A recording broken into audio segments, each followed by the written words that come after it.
খুলনা জেলার ডুমুরিয়া উপজেলার বুকে গড়ে উঠেছে এক আধুনিক ধর্মীয় ও সাংস্কৃতিক স্থাপনা, ডুমুরিয়া মডেল মসজিদ ও ইসলামিক সাংস্কৃতিক কেন্দ্র। এটি বাংলাদেশ সরকারের দেশব্যাপী ৫৬০টি মডেল মসজিদ নির্মাণ প্রকল্পের একটি গুরুত্বপূর্ণ অংশ। এই দৃষ্টিনন্দন কমপ্লেক্সে রয়েছে নারী ও পুরুষদের জন্য পৃথক উজু ও নামাজ আদায়ের সুব্যবস্থা।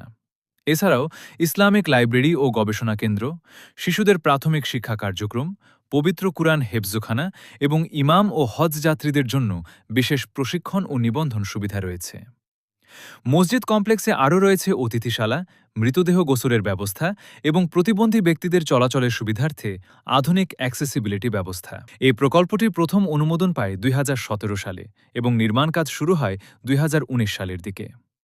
দীর্ঘ প্রতীক্ষার পর ২০২৩ সালের ৩০ অক্টোবর ষষ্ঠ পর্যায়ে দেশব্যাপী ৫০টি মডেল মসজিদ উদ্বোধনের অংশ হিসেবে তৎকালীন প্রধানমন্ত্রী শেখ হাসিনা ঢাকা থেকে ভার্চুয়ালি যুক্ত হয়ে ডুমুরিয়া মডেল মসজিদ ও ইসলামিক সাংস্কৃতিক কেন্দ্রের শুভ উদ্বোধন ঘোষণা করেন।